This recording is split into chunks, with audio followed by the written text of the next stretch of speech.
in many points in your life, you will not be able to answer a question with a simple yes or no. Whenever that is the case, we are not faced with a difference, but a distinction.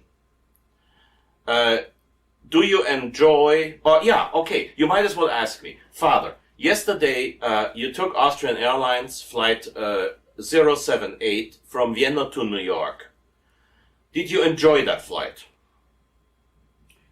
I have to distinguish. Austrian Airlines, I'm not paid by them. Austrian Airlines is an excellent airline, excellent carrier. And it could have been much worse. But who enjoys sitting in the same cramped, tight seat for 8 hours? I didn't enjoy it. And yet I immensely enjoyed it because I was coming back to my beloved country, which happens to be the United States of America, not Austria. That's a long story. Point is, distinguendum est. You have to distinguish. So did you like the flight? Yes and no. Any flight more than 1 hour is too long for me. But then a 1 hour flight will not get me to the United States. Therefore, I have to distinguish in that answer. I distinguish. Is a saint a man who is in heaven and who was an example on earth and who has the worship of the people? Adulation? Veneration. The veneration by the people. I can't say yes to that, I can't say no to that. The actual formula used in canonization says, I've not memorized that formula. So again, there's always those self-appointed authorities out there who are watching my tapes and say, Father Hesse is not quoting this formula correctly. But you can check on the content of what I'm saying. The formula as such only says that the name named in that formula is among the privileged in heaven. Period. That is what usually is considered the infallible decision by a pope. I will get into this in more detail later on. And then at the same time, we consider a saint, and mind you, you're not the only one. We all expect a saint to have, at least from a certain stage in his life until his death, to have lived what is called a saintly life. And we always expect a saint not only to have lived a saintly life, but an extraordinarily saintly life. There's many people that, well, not many, but there's always a few people that you and I would know who are living a saintly life, and yet they will never be canonized because there's no veneration, and that's the second point.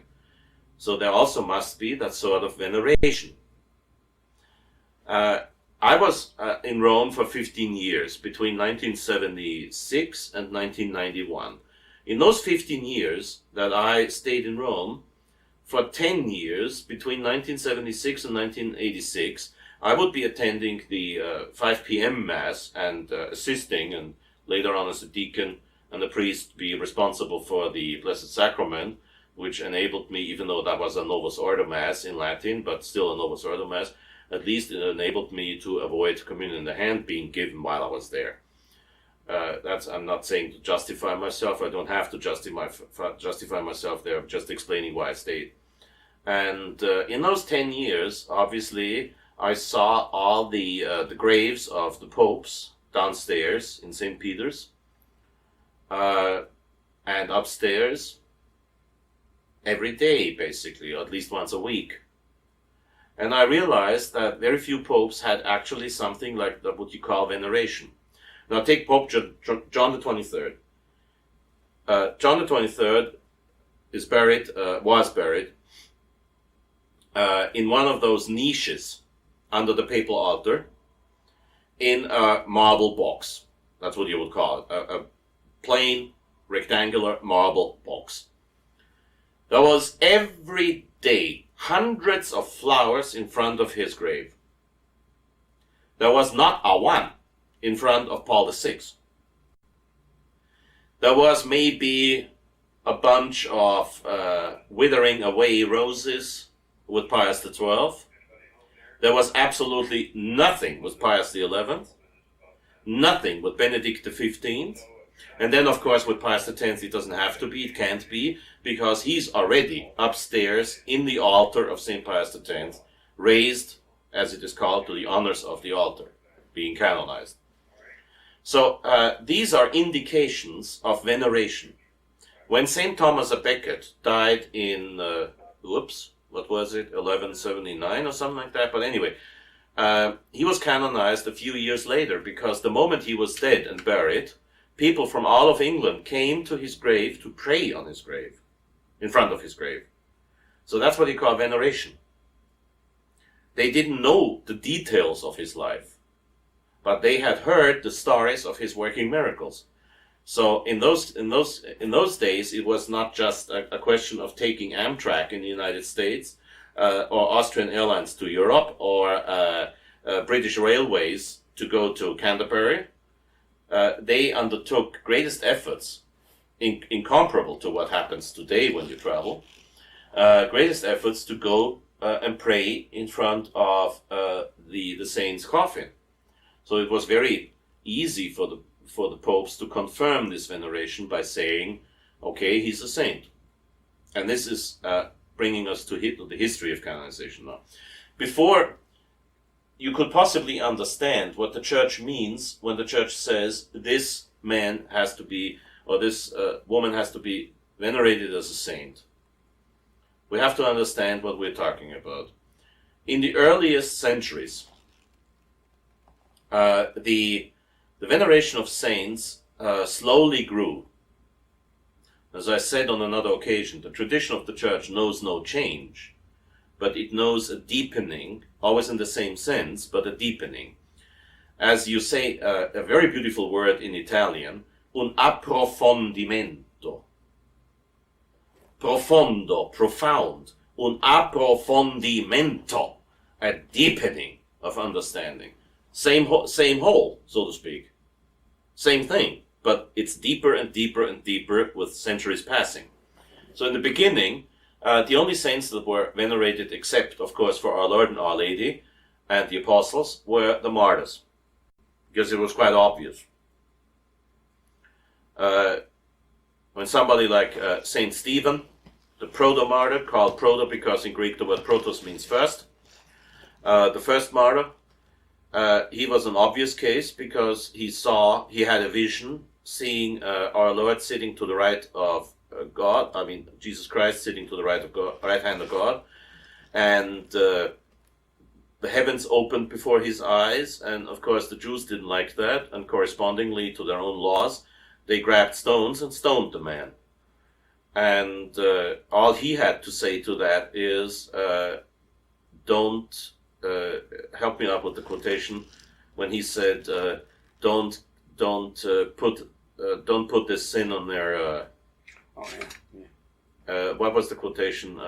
I'm lousy on Bible quotations. Everybody who knows me knows that, because my memory is not as good as some people think. Anyway, he asked God to forgive him. That's the whole point. And he shed his blood for our Lord. So from the very beginning, the martyrs were venerated, and it was actually the competence of the local bishop to approve of that or not. Obviously, whenever you leave something in the hands of bishops, things were bound to go wrong, and they did.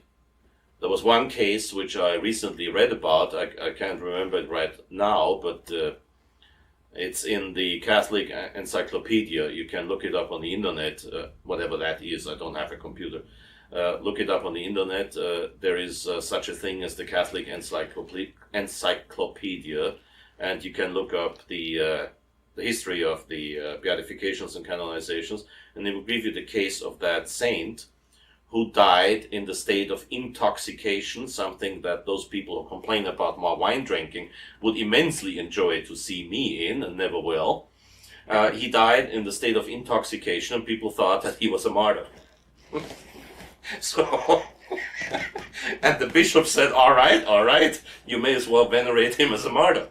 So, Very obviously, things couldn't go on like that. And I don't remember now which pope. I think it was in 600 or something. The first time that the Pope said, the Pope assumed the authority for canonizing saints exclusively for himself. And ever since, there could not be a legal veneration of saints unless the Pope agreed. If you take the case of Charlemagne, the Emperor Charles the Great, who was canonized by the Bishop of Aachen, which was his last residence, was canonized by the Bishop of Aachen. It has to be considered a valid canonization for the simple reason that while the Pope did not canonize him, even though back then it was actually reserved to the Pope to be canonized, no Pope ever contradicted it. Until today, the Diocese of Aachen enjoys a special proper for Mass, for the Mass of January 28th, which I celebrate in my private chapel. I'm allowed to do that, with a special prayers and sequence for Charlemagne. No Pope has ever contradicted it, and therefore it has to be considered a legitimate cult. Later on, the causes for the saints became more complicated. And then finally, to cut a long story short, Urban VIII, who was Pope from 1623 until 1640, wish I could remember dates, 1644, Pope Urban VIII finally reserved the right of canonizations, causes for saints, beatification, exclusively to Rome. Meaning that it didn't just need Rome's approval, but Rome would do the actual process of canonization. And then one of the most learned of all popes ever, Pope Benedict XIV, Prospero Lambertini from Bologna, who became Archbishop of Bologna and then was elected Pope, in the exact mid of the 18th century, but don't ask me for those dates, look them up. And Benedict XIV, one of the most erudite popes ever, wrote 16 volumes, himself, by the way, 16 volumes on De Beatificatione Servorum Dei et De Canonizazione Beatorum, about the beatification of the servants of God and the canonization of the beatified. In those 16 volumes, he explained on how to approach the whole matter of canonization, how to judge the venerated's life, on how to proceed in the examination of his life, on how to proceed in the actual evaluation of his virtues. Was it heroic degree in his virtue, or was he just the plain average good Catholic? And then, of course, the most complicated of all things, a thing that I honestly tell you I have great difficulties with, not contradicting the Church in any matter here, the evaluation of miracles. And I will get into this later. And since Pope Benedict XIV, the cause for the beatification or the canonization of saints has been very well regulated. What usually would happen did not happen with Pius X, for example, but what usually would happen is that a diocesan bishop would find out, be it that it was pointed out to him or that he was interested himself or venerating himself, would find out that a certain person would find a lot of veneration after death. I will go into the example of the Emperor Charles I of Austria, who would have been Charles VII of the Holy Roman Empire, and who was Charles V, King of Hungary. he was the grandnephew of the Emperor Francis Joseph, who was born in 1830 and was emperor between 1848 and November 21st, 1916. When he died, his own sons had died too. His grandnephew, Charles, became emperor, which Pius X had predicted, by the way, at a time when there was no talking about Charles ever becoming emperor. And he was the last emperor of Austria, and you know all the story of the last emperor who then was basically kicked out of his own country. Austrians are not always the charming, nice people that you see in Disney movies or movies about Johann Strauss and his waltzes, and died a very unhappy death in Madeira, the island where the wonderful wine comes from, that George Washington drank by the barrel. Just for those who don't like George Washington, there's another reason not to like him. George Washington drank Madeira by the barrel. He was known for that. And another reason why I love him. And so he died in Madeira. Can we go back on Washington just a minute? Yeah. Is he a saint? Is he a... No, I didn't ask him if he's a saint. No, I know. But Washington did see the vision of the Blessed Mother. Could be. I don't see a reason why I should doubt it. When today we are facing about 15,834 visionaries running around in the traditional movement, everybody coming up with a different message. Well, all they deny is that George Washington had one. Well, we're talking about people who knew Washington said that a beautiful lady appeared to him. Well, why would they all lie?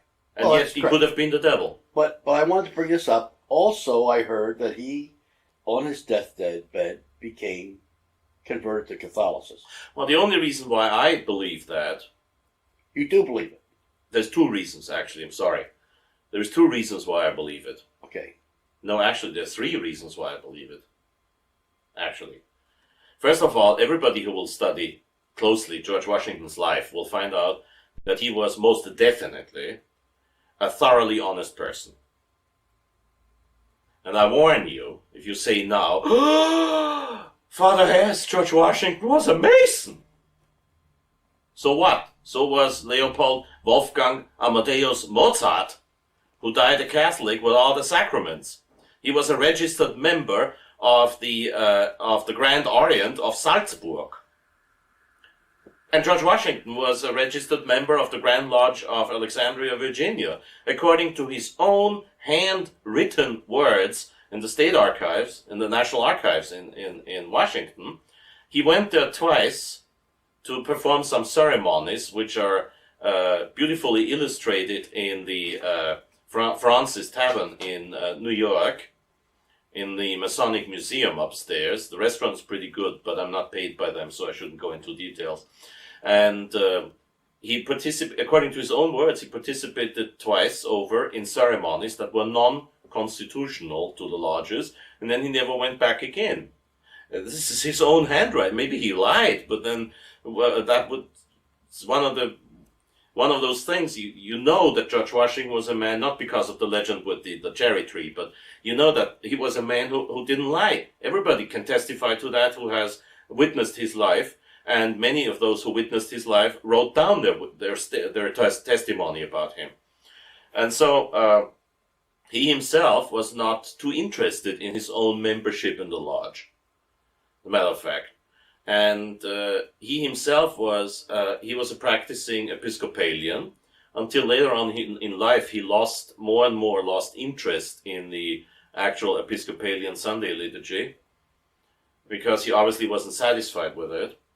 There is witnesses to the fact, written testimony, that in his dining room, most probably the very place where they put the portrait of George Washington now, until about a few decades ago, you would still find the picture of Our Lady he had there.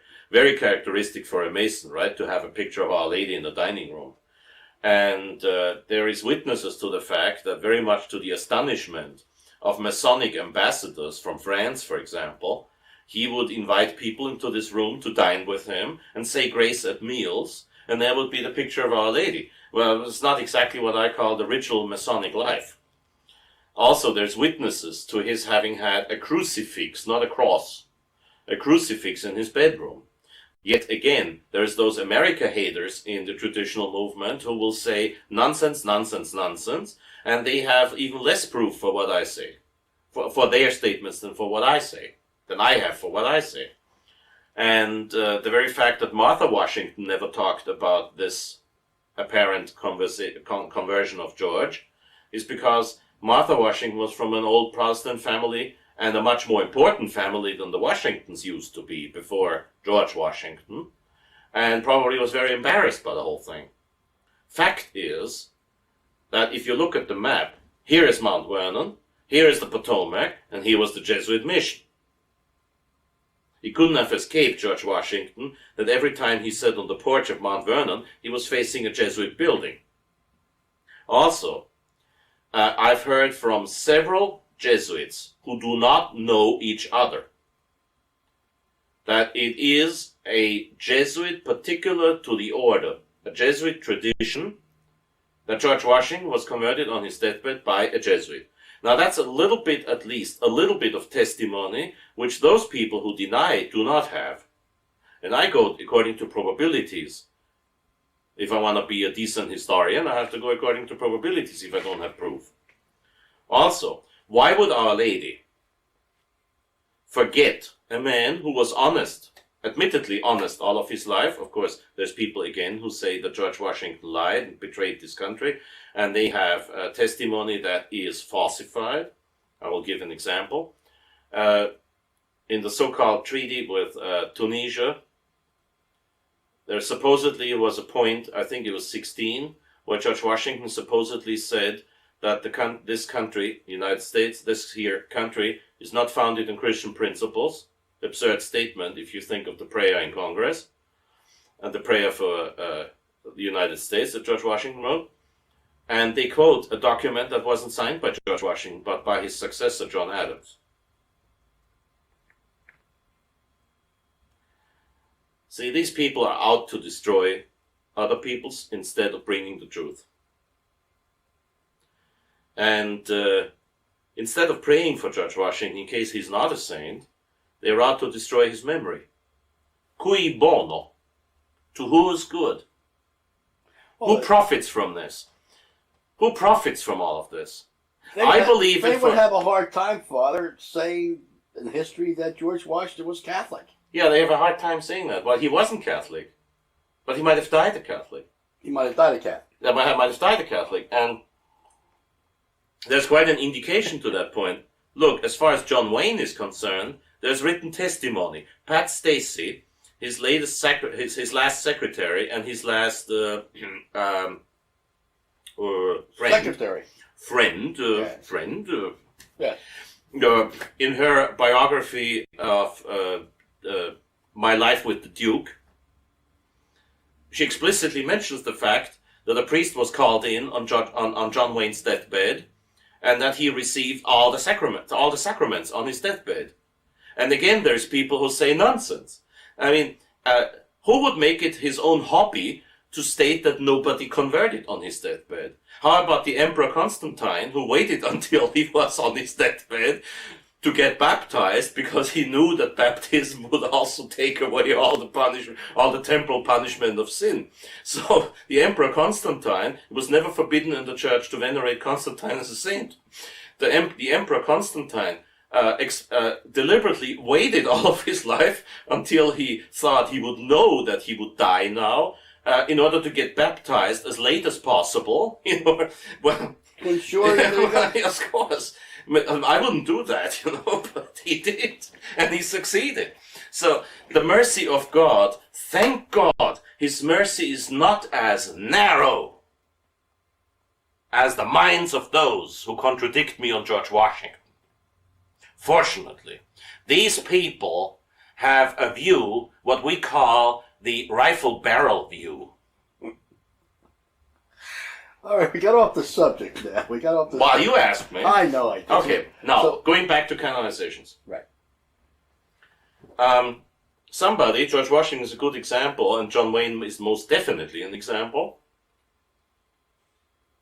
Somebody might have lived what a thing that George Washington did not do. Somebody might have lived a life less than heroic in his Christian virtues, like John Wayne did, definitely.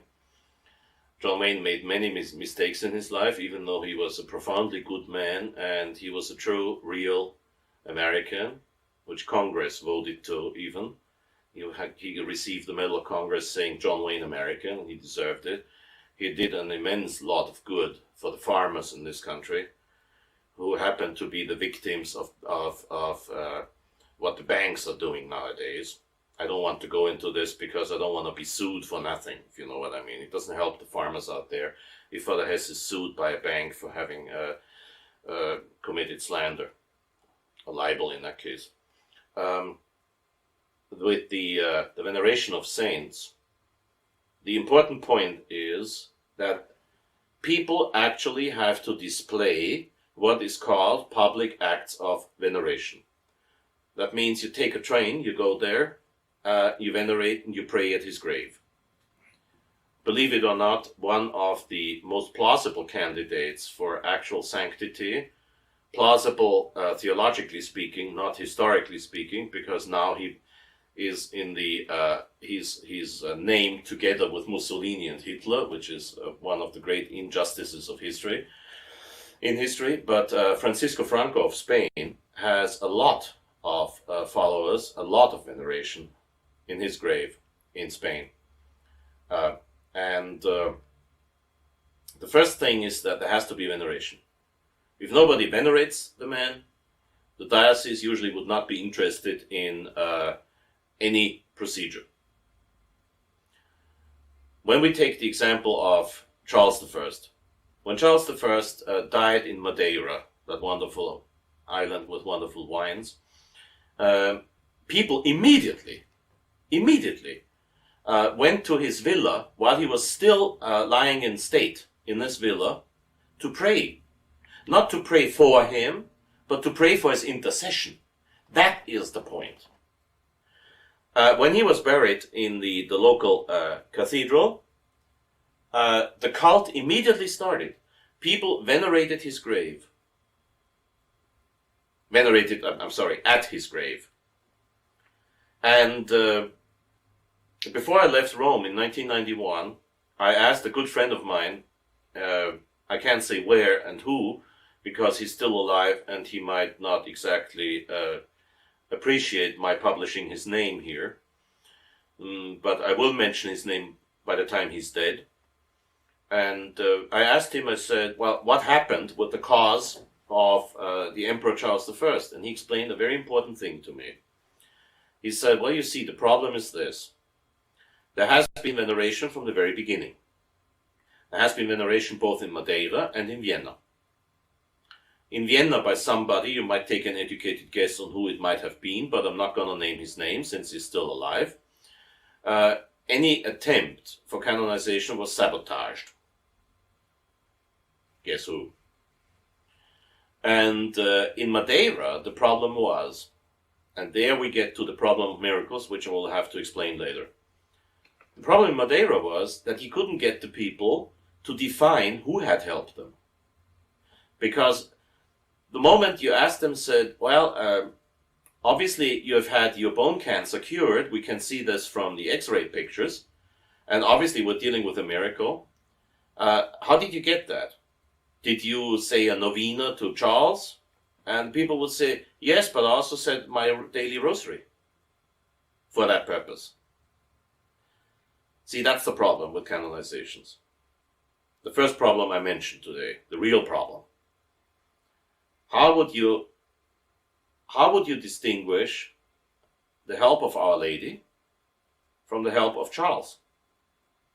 Our Lady asking her son to work a miracle, or the last Emperor of Austria asking our Lord to work a miracle?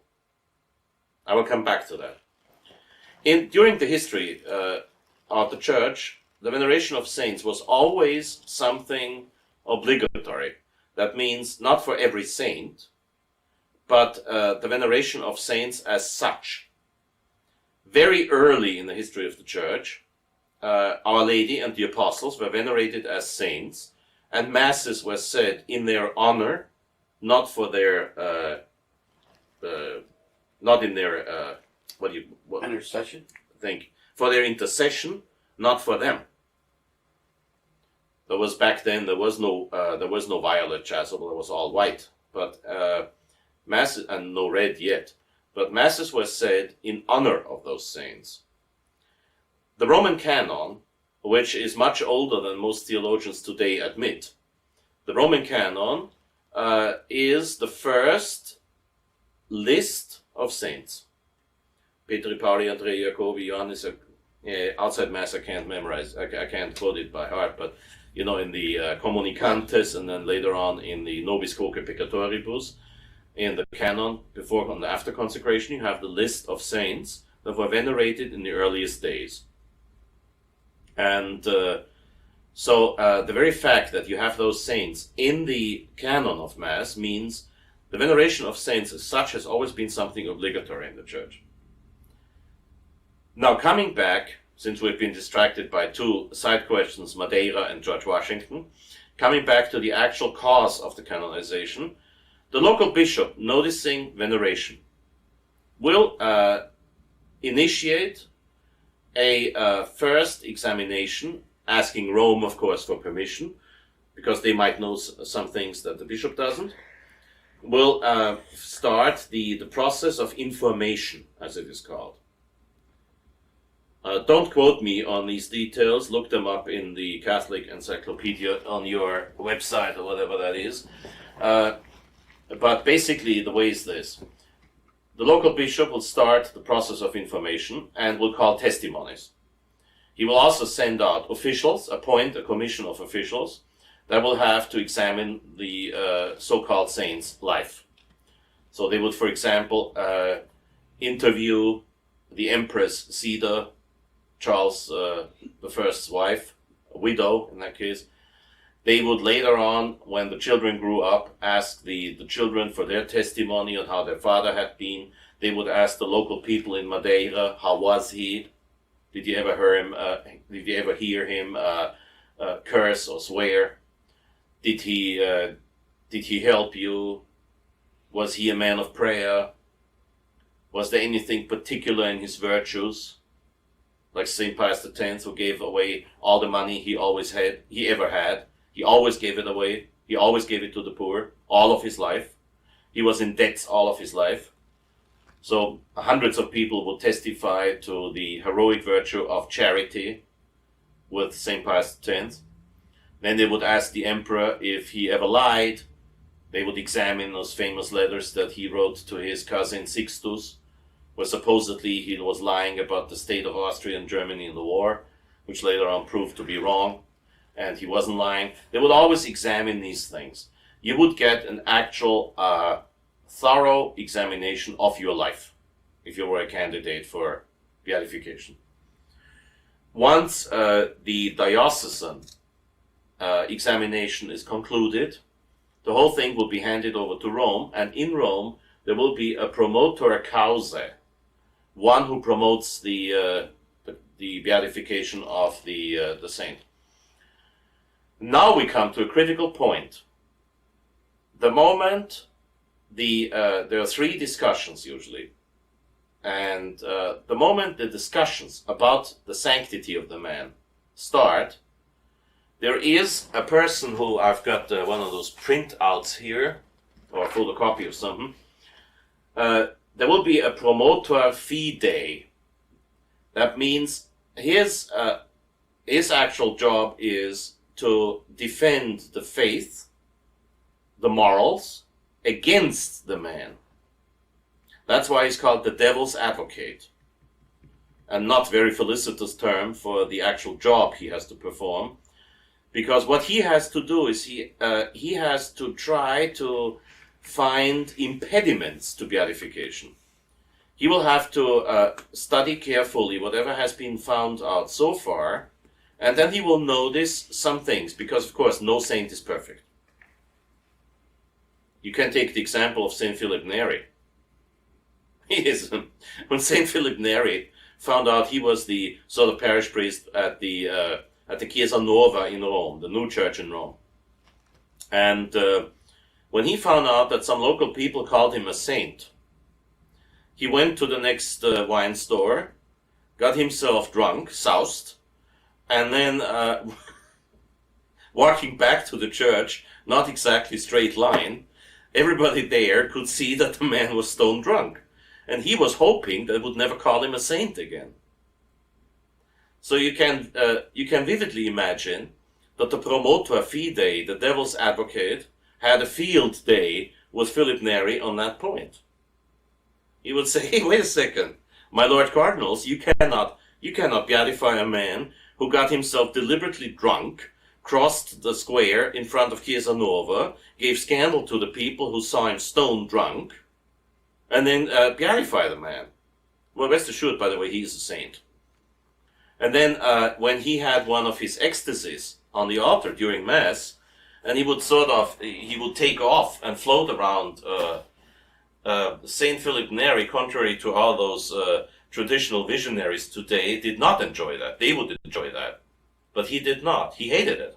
Like many of those saints that had some of those gratiae, gratis date, those special given graces of elevation, levitation it's called actually, levitation, Saint Philip Néri really didn't like it. So he opened the church doors at night. And at night, believe me, it can get pretty chilly in Rome. So he opened the church doors at night and all the cats came in. When Saint Philip Néri was saying Mass, he'd have the cats running around on the altar. And he said, he admitted to this. He said, well, Lord, now probably you're not going to give me that gift of levitation anymore after what I did to you. That man was canonized. So don't tell me anything about my wine drinking, okay? Saint Philip Néri got drunk deliberately and he was canonized. I never did that. Once in my life I got drunk deliberately. I confessed it the next day. That's the difference. Saint Philip Néri, I'm not even sure if he ever confessed it, but he did it and it didn't work and he still got sanctified, canonized. So the advocatus diaboli, the devil's advocate, has to find those little things. Here is two amusing details on Saint Pius X. The devil's advocate examined Saint Pius X's life. And he found, among other things, he found two faults in his life, which of course he immediately brought before the commission, and he challenged the beatification by mentioning the fact that St. Pius X, when he celebrated Mass, here's some of those pious people out there who think that the longer you need for your Mass, the more pious you are. Well, in that case, St. Pius X was most definitely not a saint, because from putting on the amice until putting off the amice after Mass, St. Pius X needed 20 minutes for Mass. Face that. Face that, you judges out there. And then the devil's advocate noticed in the detailed descriptions of St. Pius X's life that St. Pius X, born in 1835, when he became a priest in 1858, he first did 9 years as a capellanus, as a chaplain, as a assistant parish priest in Tombola. That's up there in the area where he was born. 9 years later, so we are talking about 1867, he became parish priest of Salzano. At the time when he became parish priest, they had a plague in Salzano, one of those things that ever so slightly accelerates your digestive activities, if you know what I mean. And so we're talking about a somewhat odorous disease. And for Pius X, who had very fine senses, all 5 of them, very fine, very tuned senses, of course he had to give the last rites to these people who were dying in their own waste, so to speak, which is not exactly a happy affair for a sensitive nose. And then he saw the doctor right there, calmly smoking a pipe. He asked the doctor, does that help? The doctor, and how? Next day, St. Pius X back then Giuseppe Sarto, sacerdote e parroco arciprete di Salzano, most probably for the first, definitely for the first, most probably for the last time in his life, bought a pipe, tobacco, pipe gadget, and matches. I say most probably last time in his life because the moment the parishioners found out that their parish priest was smoking, you can take an educated guess on what he got for his birthday, for Easter, and for Christmas. Tobacco, tobacco, tobacco. And he started to smoke the pipe. So he smoked the pipe, and he smoked cigars, and he took the snuff for the rest of his life, until about 1.5 years before he died. The doctor told him to please discontinue this activity. St. Pius X did not loudly, like most of those self-appointed saints out there who criticize me all the time, he did not say, I'll offer it up. Well, he sure offered it up. He offered up all the suffering of his life. But he didn't say, I'll offer it up. He complained the next day when the saintly Cardinal Mary del Val, who was his Secretary of State, came into Pius X's office, and this is in the biography that Mary del Val wrote. Pius X said to Mary del Val, can you imagine? The doctors, they don't leave me anything. Now I can't even smoke anymore. This was the reaction of the great saint. So of course, the Advocatus Diaboli, the devil's advocate, said, in the discussion, he said, well, I don't think you could really canonize Saint Pius. You could really canonize Pius X, because instead of giving all of his money to the poor, he smoked. And then, of course, smoking, it's something like indulging, and of course, smoking. Probably back then he would not have been stupid enough to call it a sin, which is common nowadays to call smoking a sin. There's no papal pronouncement on that, but most people out there are their own popes anyway. And he objected. Now, Cardinal Stickler, who is a friend of mine since 1975, and I was his secretary for 2 years, Cardinal Stickler told me that he, being a member of the Congregation for the Causes of the Saints, had the privilege to read the classified volume, which is usually the last volume of the Cause for the Saint, where you have the objections listed, the objections of the devil's advocate. For many people, the most interesting part of the whole cause. I don't think so, because why would I be interested in all the objections? However, this one, just for the case and for the argument, Cardinal Stickler told me he read that, and he said the reaction of the cardinals was they all roared in laughter when the devil's advocate said, but smoking is a sin. So, you see, we're talking about something that basically is very human and very much common sense. The devil's advocate has to make sure if there was something really against virtue, really vicious, or really sinful. What do you expect? Christ said that even the just will sin 7 times a day. So you have to find out not if the saint made mistakes. Saint Ambrosius, church father, said that if I baptize you in the name of Christ, it's valid. That's nonsense. So Saint Ambrosius, father of the church, was wrong. So the saints make mistakes, obviously. I could tell you about some horrible mistakes that some of the so-called greatest saints made in history. Saints make mistakes because only our Lord doesn't make a mistake. Only He. St. Thomas Aquinas was not just, as I once said myself, he was not just wrong on 3 occasions in the Summa Theologiae. No. He was wrong at least 12 times. Because saints make mistakes, because human beings make mistakes, and saints are human beings. The point of the devil's advocate is to find out if there was something like a public sin, for example. A public sin that would most definitely prevent the man of being able to be considered an example. John Paul II. Before you go on. Yes. Since you brought up St. Thomas Aquinas. Oh, yeah. There seems to be an argument that someone said that baptism of desire and baptism of blood was not condoned by St. Thomas Aquinas. That's not true. But I mean, someone said that. Yeah.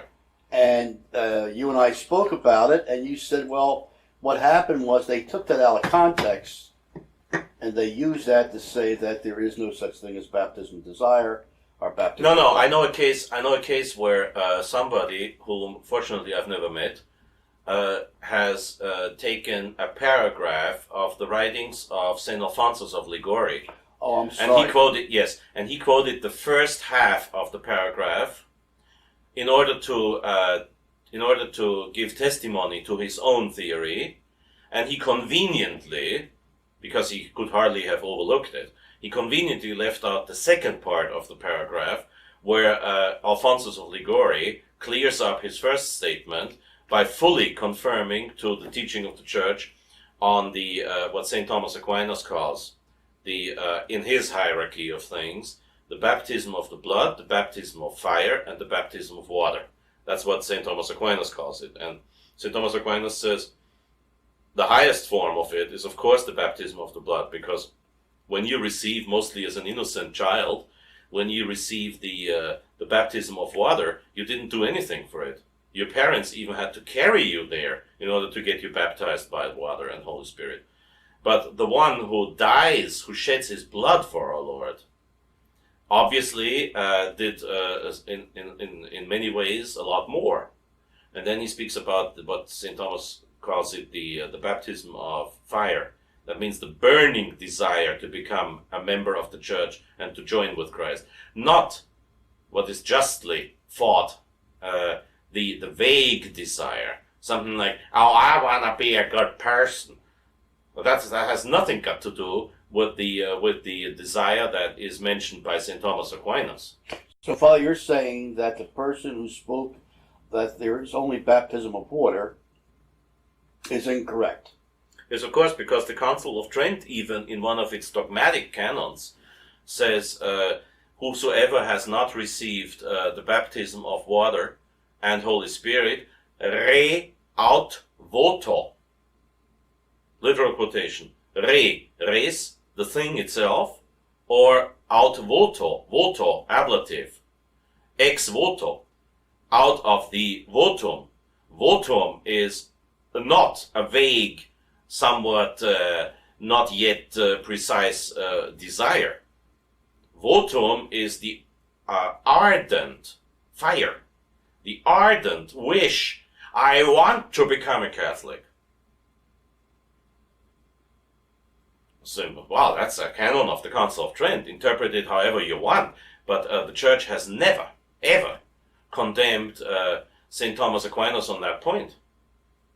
So you cannot call it heresy, what I say. Anybody who says I'm a heretic here, he's a heretic, because the Church has never said this is heresy.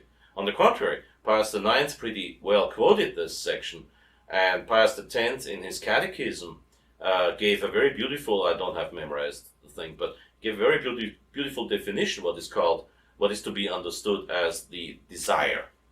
But I don't need to memorize Pius X on that, because let's go back to the canonizations, otherwise we'll be sitting here until 3 a.m. And where were we at the canonizations? Beatification, canonization. Oh yeah, right. Now once if it happens that the devil's advocate does not find anything like public scandal, public mortal sin, or so, if the devil's advocate, the only thing he finds is that St. Pius X said Mass in 20 minutes and smoked the pipe, then of course you got the green light to go. Because obviously somebody will not miss heaven because he smokes.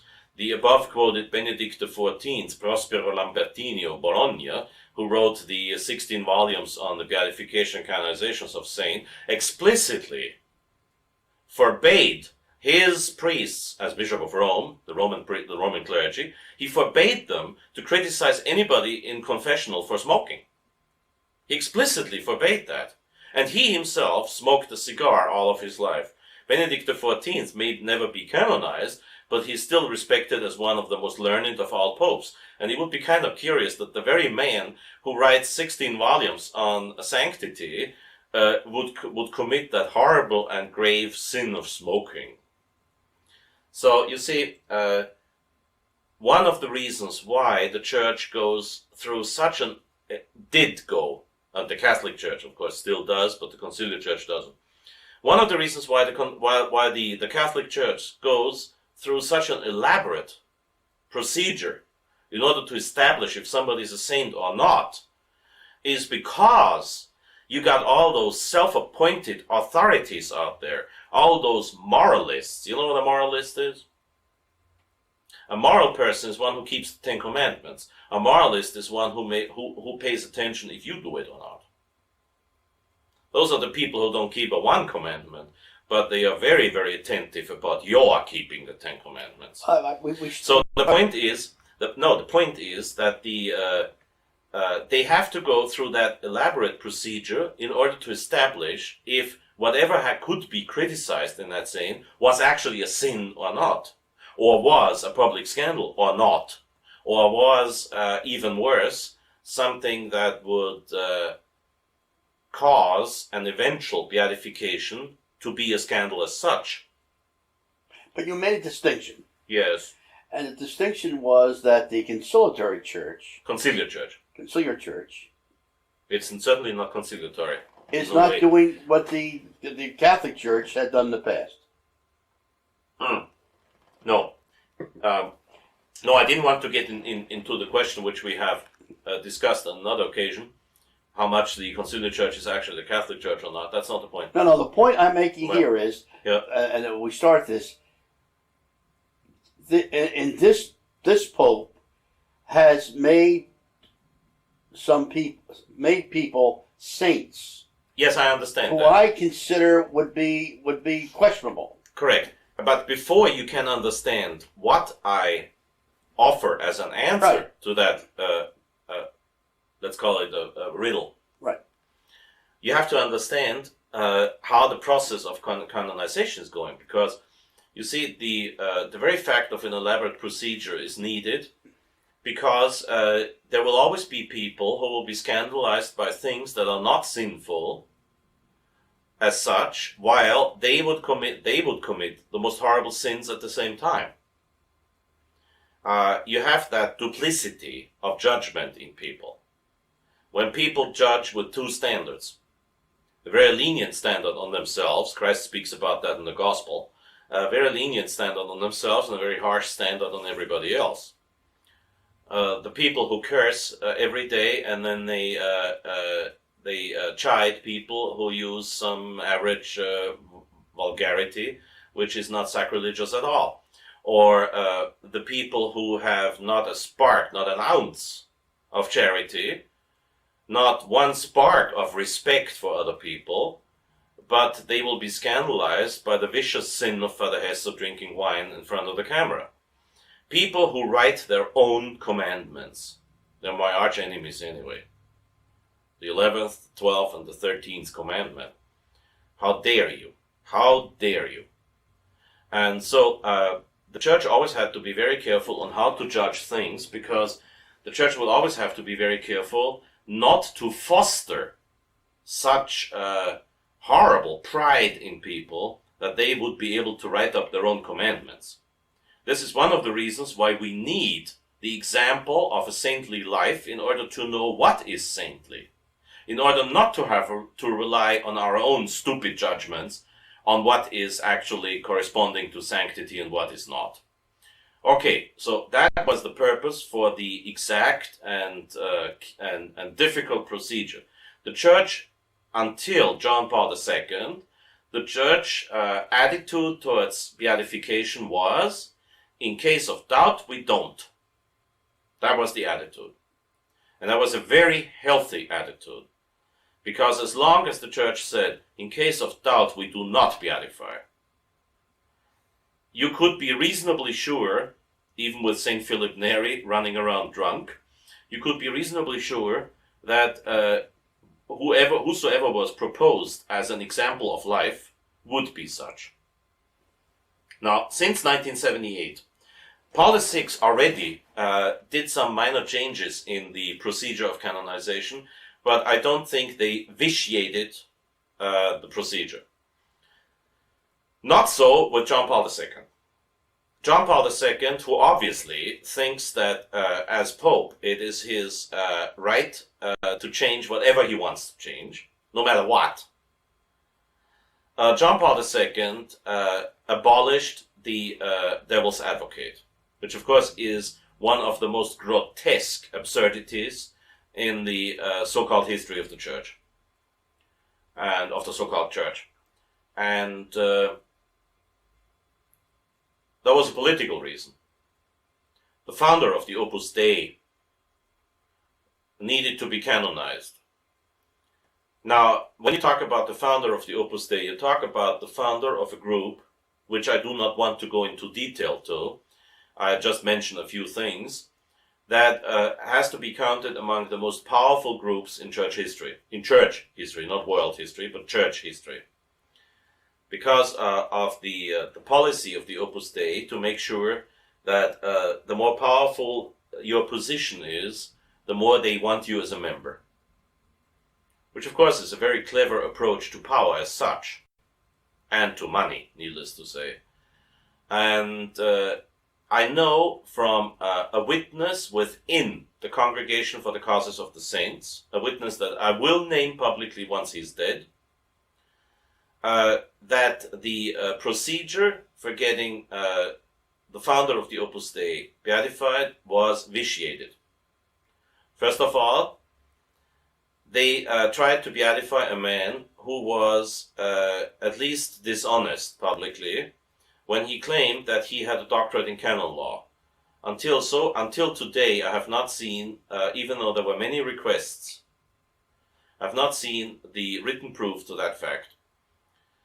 At the same time, this man, in a time under Pius XII, when the decree of Pius XII, 1949, that the membership in the Communist Party or the collaboration in the Communist Party would be under excommunication, the founder of the Opus Dei would accept Spanish or Italian members of the Communist Party into the Opus Dei, and when they asked the founder, but don't we have to leave the Communist Party then? He would answer, no, you don't have to. That's public disobedience to a valid and validly promulgated decree by Pope Pius XII. By the way, John XXIII did the exact same thing when he was still Angelo Cardinale Roncalli, Patriarch of Venice. He sided with the Communist Union in Venice against the Italian government. Now, however that might have been under particular circumstances justified in the sense of a local justice, it cannot be justified on the aspect of obedience to a public papal decree that put the collaboration with the communists under excommunication. So even the case of John XXIII has to be considered most probably invalid, also for other reasons which I will mention. And now the worst thing about it is they not only try to canonize, which of course officially has happened last Sunday, but in my eyes is not valid. They tried to canonize somebody who, for example, in his books was at least very close to heresy, if not a heretic, very close to heresy. Pius X, in his Pascendi Dominici Gregis, explicitly condemned and warned of the doctrine that would constitute the laity as the basis of the church. That's in Pascendi Dominici Gregis when he talks about the modernists being divided in progressives and conservatives. And then he says that the progressives are the ones who want to establish the laity as the foundation or the basis of the church. Well, this is exactly what the founder of the Opus Dei said. And here's another thing you have to see. The former personal secretary of the Opus Dei, later the successor to Josemaría Escrivá de Balaguer as the leader of the Opus Dei, now being under examination for the causes of the saints, mind you. That's how fast it goes with the Opus Dei. Alvaro del Portillo, in his introduction to the The Footprints of the Sower, I think that's the English title of the book, I only have it in German, said that Gaudium et Spes of Vatican II, which is a blasphemous decree, by saying Gaudium Spes number 12, that the believers and non-believers unanimously agree that all the activities of human beings are directed towards man as its center and summit. This is a perfect substitution of God with man. And now here, the secretary and successor of the founder of the Opus Dei claims that this was actually, this whole document, Gaudium et Spes, was actually the mind of the founder of the Opus Dei. And that again corresponds with his own statements in his own books. So we are dealing with a person who was at least close to heresy, who was publicly disobedient, and who certainly did not have an ounce of humility. Because a humble priest, especially a Spanish priest, if he is humble, would never first of all, get rid of the name of his mother. It's a long-standing, I don't know exactly how long, but long-standing Spanish and Portuguese tradition that your family name is twofold. You'll always have first the name of your mother, and then you have the name of your father. Josemaría Escrivá de Balaguer was not born as Josemaría Escrivá de Balaguer. He was born as Josemaría Escrivá Albás. Escrivá with a bravo, B, bravo, B as in bravo, Escrivá. And his second family name was Albás, A-L-B-A-S, Alpha Lima Bravo Alpha Sierra, for those who know how to spell. His name was Escrivá Albás. Albás was his mother's family name. The first thing he did, this inspired example of humility, he threw out his mother's name and assumed a de Balaguer, which is sort of local nobility. The perfect example of humility. This perfect example of humility later on, in an even greater display of humility, arrogated the title of the Marquis of Peralta for himself. This is all in documents, what I'm saying. Now how come that a humble Spanish priest, the Grand Master of Humility, founder of the Opus Dei, would request the title of a Marquis for himself, higher than a Count, just between the Count and the Duke? Not John Wayne, but the Duke. I mean, the noble title, Duke. How come he would assume that title? Especially in such an absurd context, because the Marquis of Peralta is not a hereditary title. There was a guy back then in the 16th century who did a favor to the Emperor Charles V, and Charles V said, well, what do you want? Can I do something for you? And the man said, yes, Your Majesty, I'd love to have a pension, so I won't have to work. So Emperor Charles V made him the Marquis de Peralta ad personam, personally, like the English Sir. If you're the son of a Sir, you're still Mr. And the son of the Marquis de Peralta was a Mr., a Senor.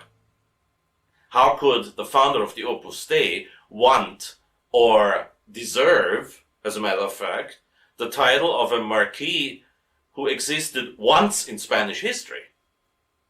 Why would he want a Marquis that was never his and could not be his, neither from his father's nor his mother's side? Is that what you call a perfect example of humility? Hi, John, you can call me a Count from now on. I'm Count Hesse to you, okay? Of course he got the title because by the time he wanted that title, the competent ministry in Spain was already in the hands of the Opus Dei. That's how things work.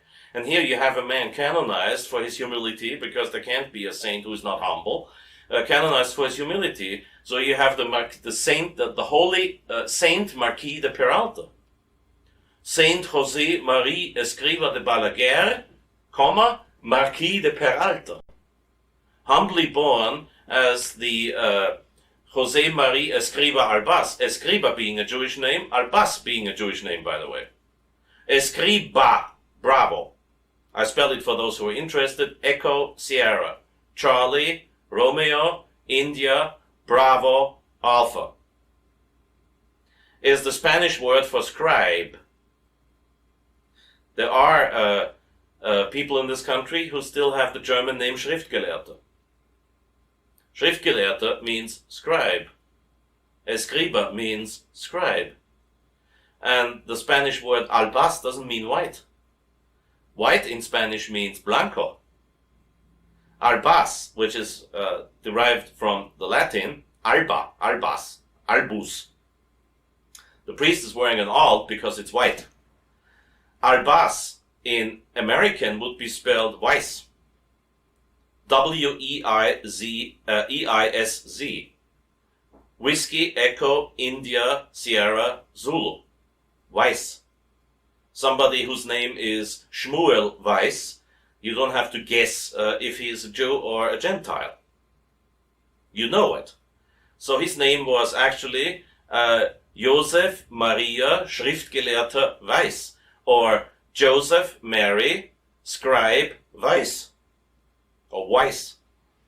Why does the man assume a Spanish name? Was he ashamed of being a Jew? A saint was never ashamed of being a Jew. Petrus, Paulus, Andreas, Jacobus, Johannes, the 12 apostles were not ashamed of being Jews. Paulus said, I'm a Jew. After his conversion. He was not ashamed of being a Jew. Now, how could someone become a Catholic saint if he was ashamed of being Jewish? When St. Paul said you have to be a Jew to the Jews, a Greek to the Greeks, and a Roman to the Romans. And here is a man who was born with the Jewish name, Escriba albas, and then he's obviously that much ashamed of being Jewish that he changes his name, but he doesn't change his name into just an Aryan Spanish name. No, he changes his name into some local nobility, and then he claims the Marquis of Peralta. This man was so obviously totally lacking in humility that this certainly constitutes a vice in his cause. And now here's the thing. I have evidence that testimony against the man was not admitted in Rome. That reminds me of a certain Josip Djugashvili. Remember? Josip Vissarionovich Djugashvili? Oh, he was more famous under the name Stalin. No testimony admitted against him. Josip Vissarionovich Djugashvili would not have admitted any testimony against him. Any witness against him would be eliminated. So therefore, we have a vitiated cause. Just to put 30 seconds on John the 23rd, because John the 23rd is a very easy case. John the 23rd did a contract with Moscow. He had a contract signed with Moscow that Vatican II, the pseudo-council Vatican II, which never was a council, would not speak out on communism. It would not condemn communism, it would not condemn the Soviet Union, and it would not condemn the satellite states. He publicly denied having had this contract. That's a public lie. When John the 23rd published his Veterum Sapientiae, his encyclical in favor of Latin, the liberal cardinals accused him and said, how dare you? John the 23rd said, don't worry, it won't be taken seriously. And it wasn't taken seriously. You call that an honest man and a saint? And John the 23rd, I repeat it, when he was Patriarch of Venice, he refused to budge when he supported the Communist Union against the Italian government. Now, what does that make? Aren't canonizations infallible? The day before 3 days ago, the founder of the Opus Dei, who I say, and I have a lot more to say about this, but we'll have to wait until some witnesses either agree with their testimony being published or until some of the reliable informants have died. However, the question that arises is obviously, in a certain sense, academic, because to us, traditional Catholics, it's of no real importance if John the 23rd was a blessed or a saint or not.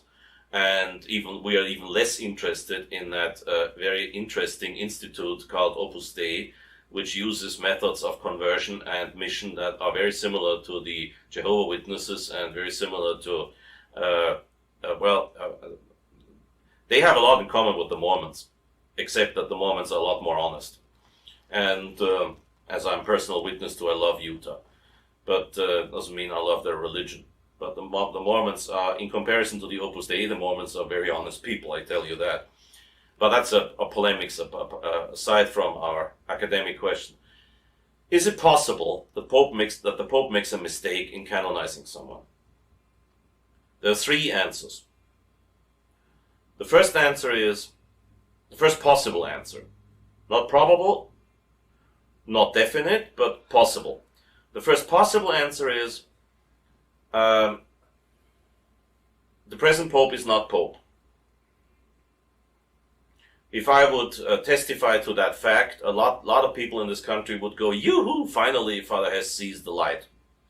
Well, in their eyes, I still don't see the light, because I agree with St. Antonine of Florence that even if a Pope preaches heresy, the fact that he's obnoxious in his heresy, which is the only way that he could lose his papacy, the fact that he is obnoxious in his heresy would have to be judged.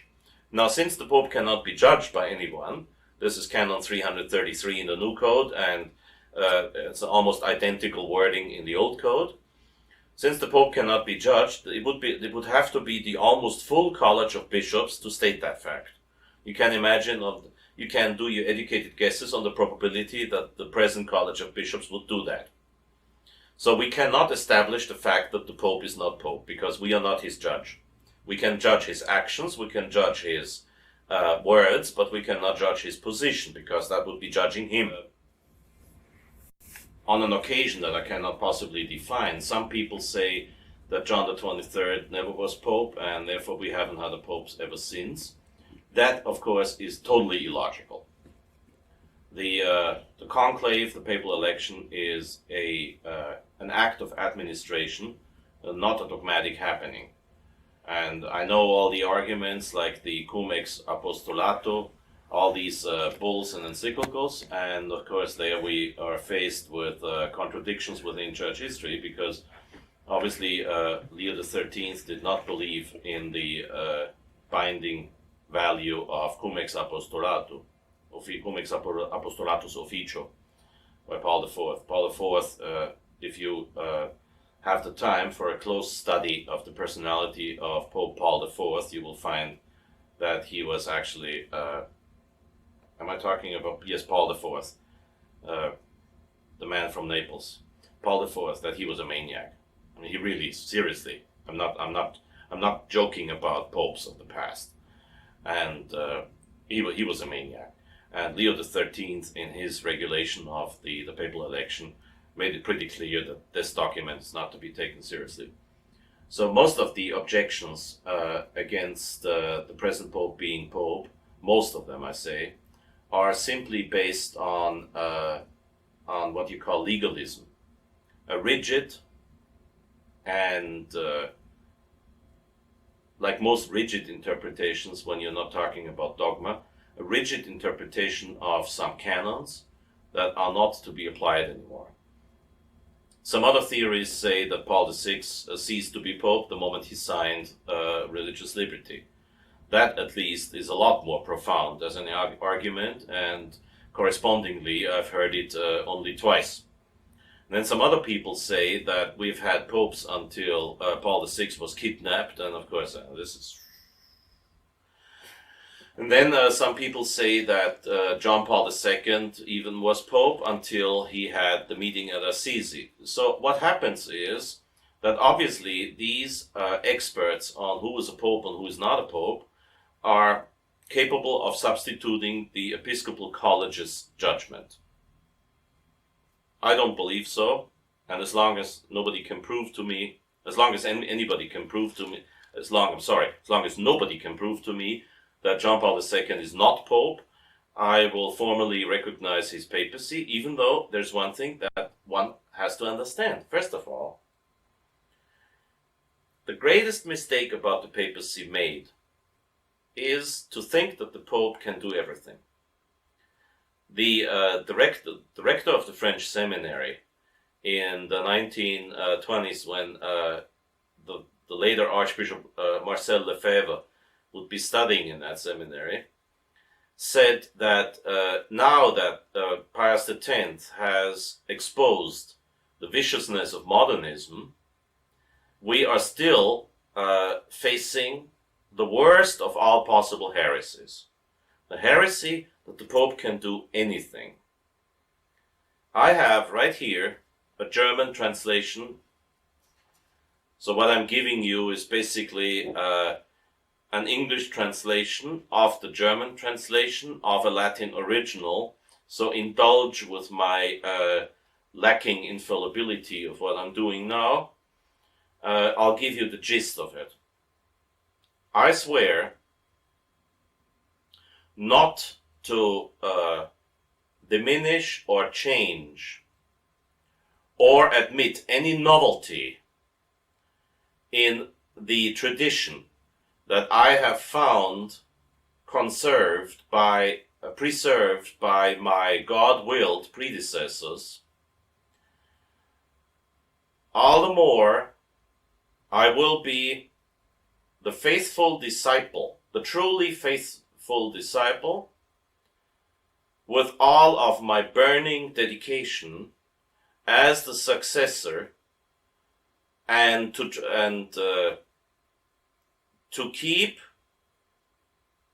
with all respect, all of my force, all of my efforts, this handed down treasure.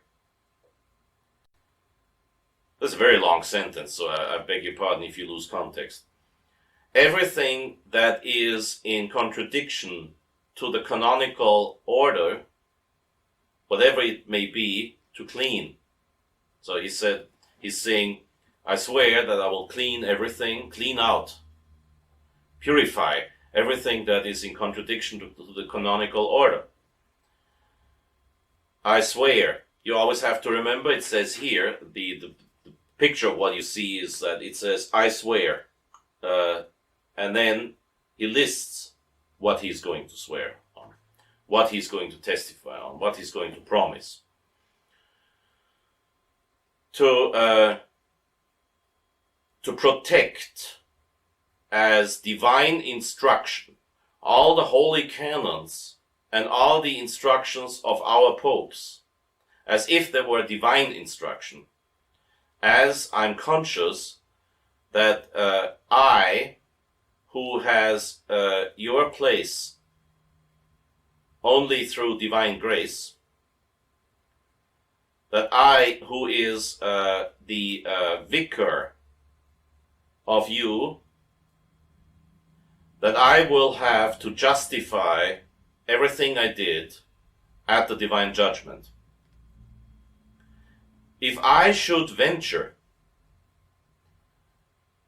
to do anything in another sense, or to admit that it is going to be done, then on that terrible day of judgment, you will not be very graceful to me, very gnädig, very indulgent with me. This is the, so to speak, the first part of the papal oath of incoronation. So far, the Pope is speaking about his own person. And so the Pope, already being Pope, is not saying we. He says I. The rest here now is the Pope speaking already as Pope. So he says now we. Therefore, we submit to the excommunication in the most stricted banning whosoever would dare, be it ourselves or somebody else, to introduce anything new in contradiction to this evangelic tradition, to the purity of the Orthodox faith and the Christian religion. or anybody who would, in his contradictory efforts, try to change things, or to withhold the purity of the faith, or to agree with those who do. I understand if you don't understand much of this ad hoc and very lousy translation, but what the Pope actually is saying is that he swears that he's not going to change anything in tradition, that he will accept anything that has been handed down from his predecessors, that he's going to cleanse every contradiction to this tradition, that he's going to safeguard the canons and the instructions of the popes, his predecessors therefore, and that he submits himself to the most harsh judgment by God if he should do something to the contrary. And then, speaking in papal authority, he puts everybody else under the same ban, may it be himself or somebody else. This oath of incoronation is to be found in writing for the first time in church history in 678. I think it was Pope Agatha I. Was it Pascal? No, Agatha, I think.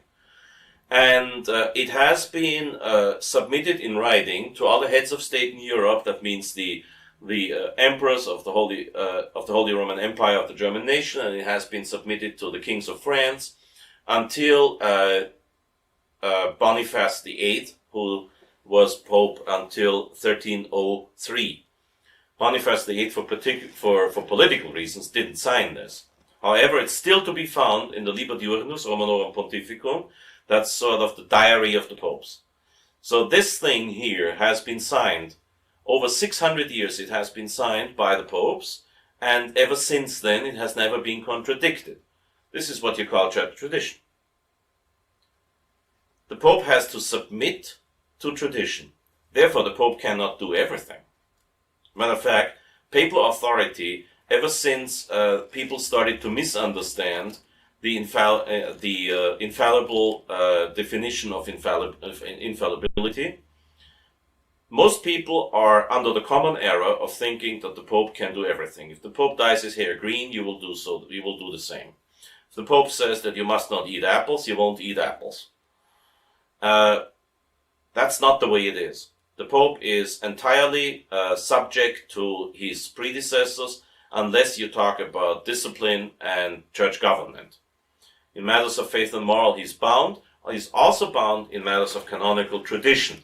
Example, the question if a priest may marry or not is certainly a disciplinary question and not a question of faith.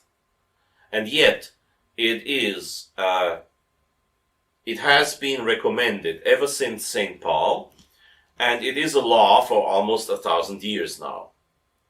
So a pope could not, in the future, abolish celibacy because it has become part of what you could call the status ecclesiae, the state of the church. In a way like we have the United States Constitution, which unfortunately is step by step done away with, thanks to the recent presidents and you know what. And in the constitution of the church, there are certain things that, while they were only recommended at the beginning, they have become a law long ago, and popes cannot change that.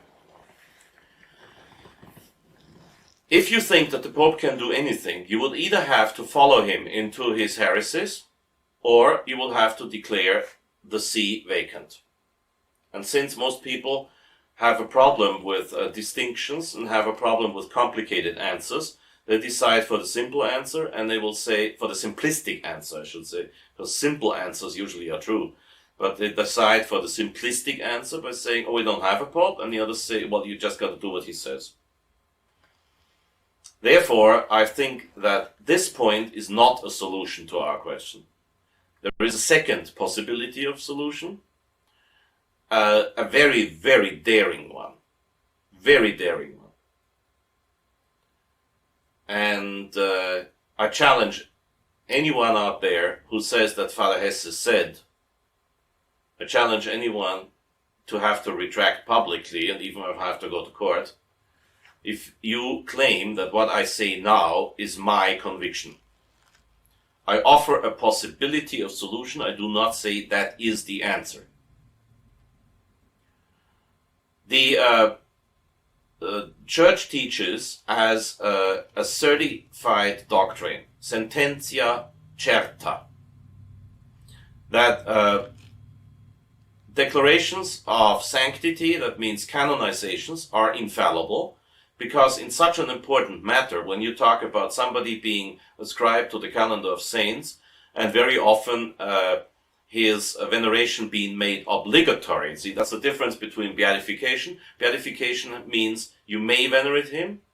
Canonization means very often you must venerate him. And it sounds, of course, highly improbable that the Church would be capable of forcing the veneration of somebody who is most definitely not a saint on everybody.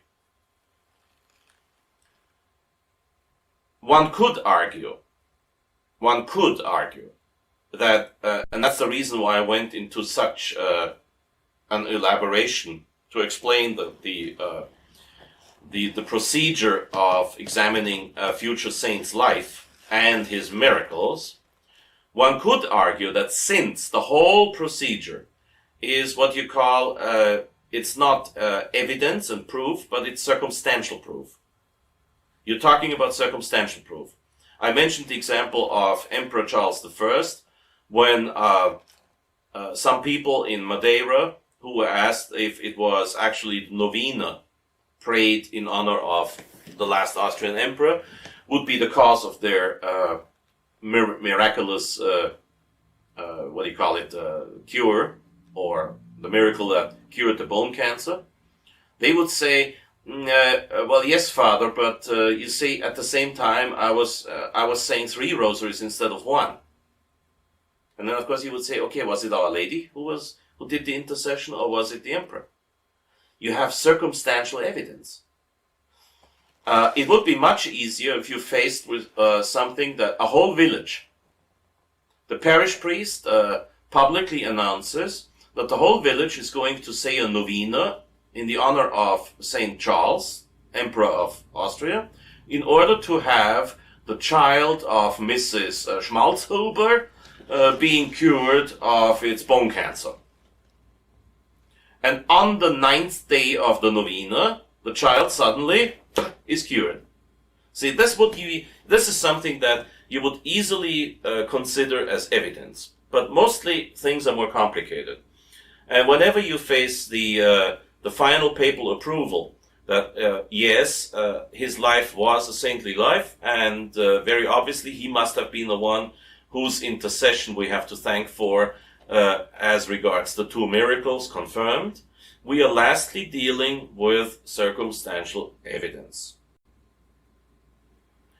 Obviously, the Holy Spirit can give his inspiration and his sort of guarantee also for the results of circumstantial evidence. Yet, somebody could argue and say there have been cases when something that had the status of certified doctrine of sententia certa later on was contradicted.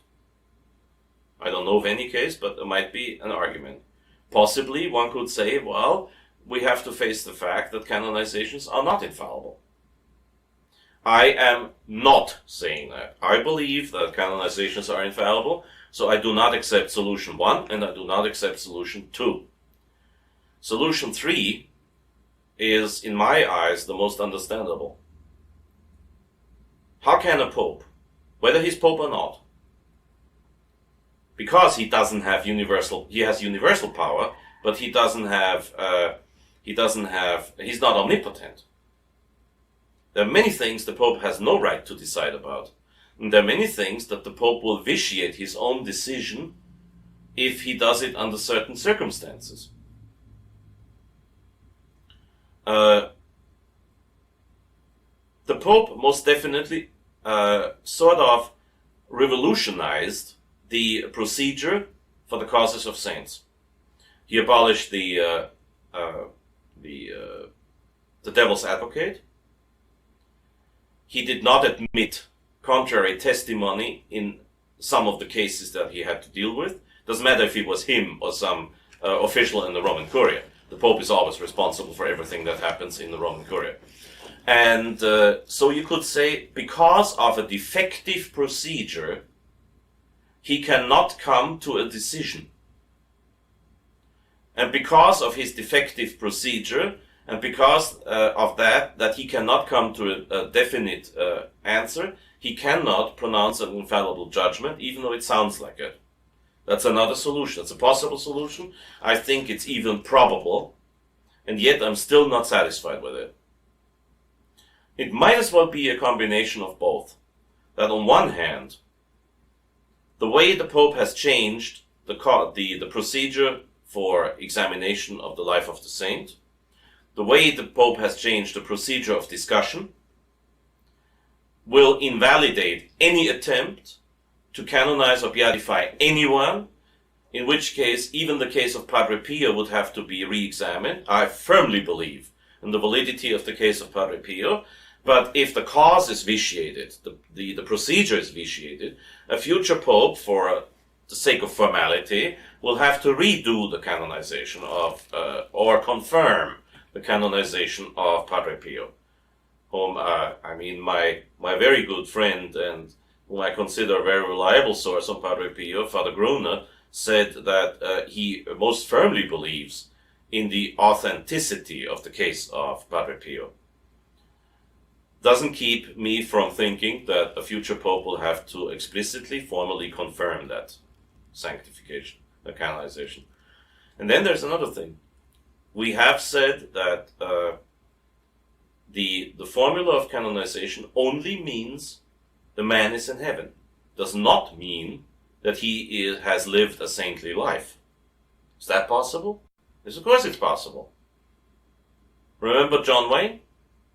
John Wayne certainly was not the most shining example of a heroic, virtuous Catholic life, and yet he died with all the sacraments. Do you remember the fact that extreme unction is, if there is an act of contrition, extreme unction will confer a plenary indulgence? Doesn't a plenary indulgence mean that you die without temporal punishment? Doesn't that mean that if somebody, even if he lived a less than Catholic life, on his deathbed receives all of the sacraments, including extreme unction, and that very moment dies without a bad thought? Let's say he receives extreme unction, he's sorry for his sins because they offended Christ. Why would he otherwise want the priest on his deathbed? Unless it's for mere speculation. And then he dies without another sin because he keeps praying his Our Father, and that moment he dies. Wouldn't he go to heaven without purgatory? Impossible, some people say, because some people think that God's mercy is impossible, obviously. But it's quite possible that that happens. In that case, the man could be validly canonized, but he could be validly canonized, yes.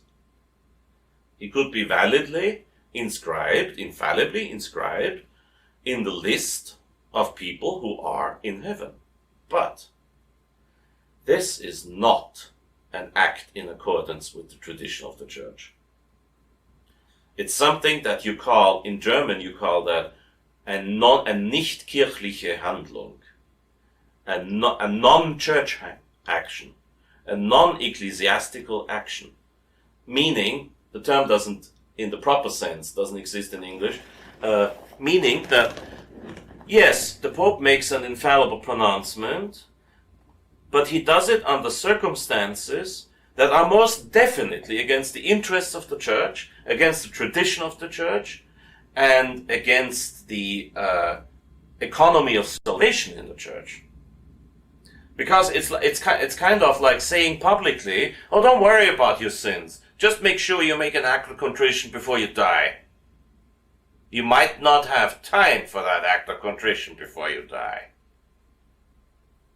If you're run over by a bus, you might be thinking some very vicious thoughts until you are gone. No act of contrition here. So that's, of course, that's vicious. Very vicious. And you see, I do not believe in these simplistic, rationalistic answers saying, he makes a mistake, he's not Pope. Or, he makes a mistake, well, in that case I have to say, canonizations are not infallible. It's an argumentation by exclusion. You ain't black, so you're white. What about you being gray? Nah, you ain't white, so you're black. You ain't black, so you're white. It's not a yes, therefore it's a no. Where's the distinctions? St. Thomas Aquinas says, distinguendum est, distinguendum est, distinguendum est. You should read the Summa Theologiae.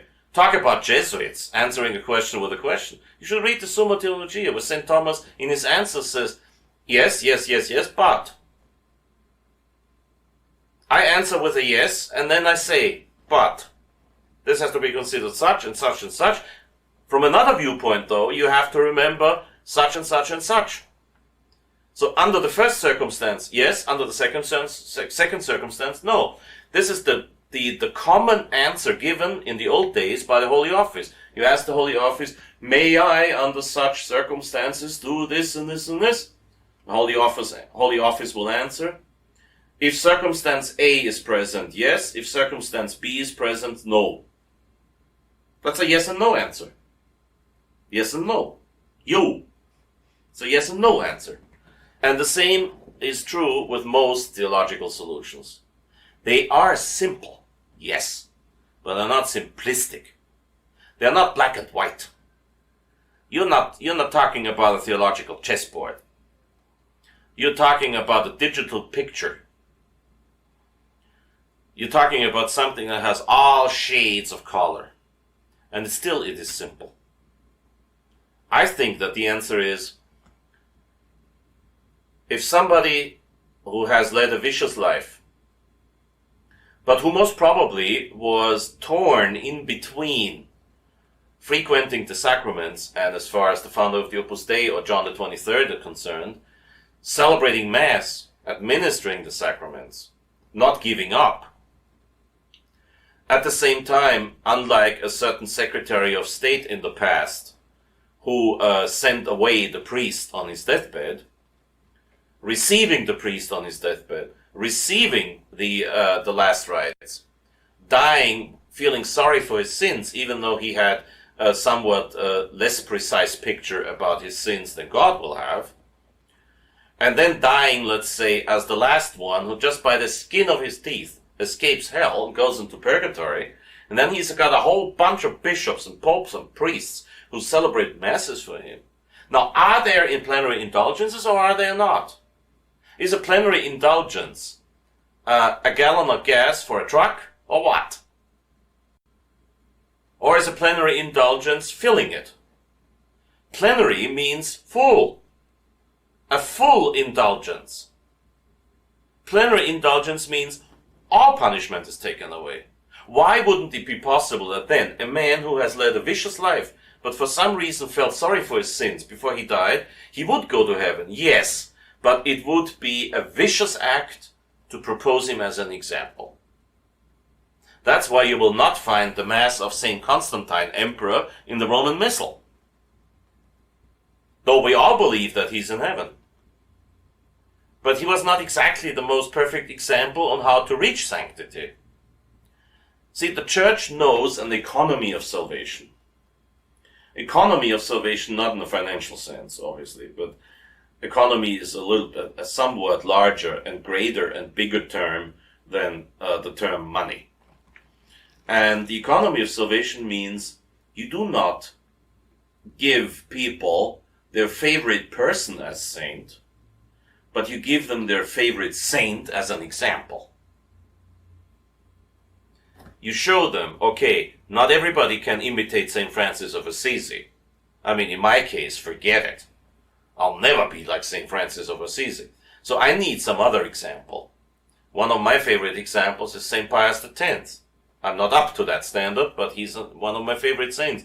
And he's an example that I'd look on as an example, as teaching me how to lead the life as a priest. But to proclaim somebody, just to reduce such a beautiful thing as the canonization of a saint to a mere idiotic statement, this man is in heaven, is something that's very typical for the present Pope. But it's not impossible, but very typical. In the conciliar church, usually things are done on that level. And it's a very, very low, it's a sub-level of theology. But it doesn't mean that because of that, we have no pope, no infallible beatification or canonization. It just means that we have something that is called vice. We had that before. Alexander VI abused his priestly authority to legitimize his own physical daughter. That is making fun of priesthood. Yet nobody has ever said he wasn't pope. Nobody has ever even doubted the validity of that legalization of his daughter. It has been accepted in history and by the state in those days. To me, the canonization of the founder of the Opus Dei is a worldwide scandal. But what do you expect from a man who kisses the Quran in public? He kisses the holy book that says you may not drink wine. Such a book cannot be holy.